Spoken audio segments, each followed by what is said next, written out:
Hello, আসসালামু আলাইকুম guys. Daily ব্লগে আপনাদের সবাইকে স্বাগতম। তো আজকের ব্লগে আমি আপনাদের সাথে শেয়ার করছি আমার শ্বশুর শাশুড়ি চলে যাচ্ছে।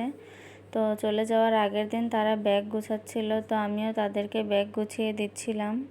তো আমার শ্বশুর শাশুড়ি রমজানের 2 দিন আগে এসেছিল, আপনারা দেখেছেন। তো শুক্রবার দিন তারা চলে গেল। অনেক দিনই থেকেছে আমার সাথে, তো পুরোটা রমজান আমাদের সাথে থেকেছে। অনেক মায়া লাগছে চলে যাবে বলে।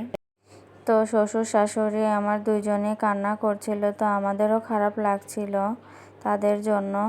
এতদিন থাকার পর চলে যাচ্ছে। তো দুইজনকেই বলছিলাম যে আবার কিছুদিন পরে আবার বেড়াতে আসবেন, যখনই ভালো লাগবে না তখনই আমাদের কাছে আসবেন বেড়াতে। তো আব্বু বলছিল সেদিকে খালি বাসা পড়ে রয়েছে, সেদিকে না গেলেও হচ্ছে না, তো এই কারণে আর কি যেতে হচ্ছে। তো আপনাদের ভাইয়া আমার শ্বশুরকে ধরে নিয়ে যাচ্ছিল সিঁড়ি দিয়ে, আর আমি শাশুড়িকে ধরে নামিয়ে নিয়ে যাচ্ছিলাম, কারণ আম্মু সিঁড়ি দিয়ে নামতে পারে না, যদি পড়ে যায়, তাই আমরা ধরে ধরে নামিয়েছি। তো কাজের খালাও দাঁড়িয়েছিল, সে দাঁড়িয়ে দাঁড়িয়ে দেখছিল, তার কাছেও অনেক খারাপ লাগছিল। তো আপনাদের ভাইয়ের সব ব্যাগপত্র এগুলো সিএনজির পিছনে উঠিয়ে দিচ্ছিল, আর আব্বু আম্মু গিয়ে উঠে বসলো, কিন্তু আব্বুর যে এই কোমরটা, এটা আসলে সিএনজিতে জায়গা হচ্ছিল না। তো সিএনজির ড্রাইভার বলছিল এটা কি করা যায়, তো আব্বু বলছিল এটা বস্তায় ভরে পিছনে বেঁধে নেওয়ার জন্য। তা আম্মু বারবার শুধু আমাদের দিকে তাকিয়েছিল, আরও বেশি মায়া লাগছিল। তো আমরা বলছিলাম আপনারা যান, আমরা পিছনে মোটর সাইকেলে করে আসছি। তো আপনাদের ভাইয়া বাসায় এসে রুমটা তালা দিয়ে তো আমরা যাচ্ছিলাম। তো সিএনজিতে তারা গিয়েছে আর আমরা যাব মোটর সাইকেলে করে। সত্যি অনেক মায়া লাগছিল তাদের জন্য। তো আমরা এখান থেকে একটু ডাক্তারের কাছেও যাব। আমার আর আপনাদের ভাইয়ার অতিরিক্ত অ্যালার্জি হয়েছে শরীরের মধ্যে, ডাক্তার না দেখালে হচ্ছেই না। তারপর সিরিয়ালটা দিয়ে কিছু সময় বসে রইলাম। তো অন্য রোগীদের একটু আসতে দেরি হওয়ায় আমাকে আগেই সিরিয়ালটা দিয়ে দেয়, তো আমি সহজেই ডাক্তারটা দেখিয়ে আসি। তো ভিতরে রুগী ছিল, আমি দরজার সামনে কিছু সময় দাঁড়িয়ে ওয়েট করছিলাম। তো ডক্টরের চেম্বারে ঢুকে আমি আমার সব সমস্যার কথা ডাক্তারকে খুলে বলি। তারপর ডাক্তার আমাকে 2টা টেস্ট করতে বলে।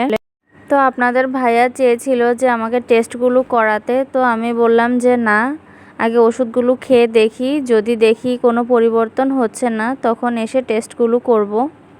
তো আমরা তো অনেক দূর থেকে গিয়েছিলাম, আজকে বোধহয় রিপোর্ট দিতেও পারবে না টেস্ট করালে, তাই ভাবলাম যে পরের মাসে এসেই করি, যদি কোনো পরিবর্তন না দেখি তখন আসব। ডাক্তার বসেছিল 3য় তলায়, তো নিচতলায় ফার্মেসি আছে। তো আপনাদের ভাইয়া বলল তাহলে চলো নিচে চলে যাই, ফার্মেসি থেকে ওষুধগুলো নিয়ে বাসায় চলে যাব। তারপর ফার্মেসিতে গিয়ে আমার অ্যালার্জির ওষুধগুলো আমি নিয়ে নেই।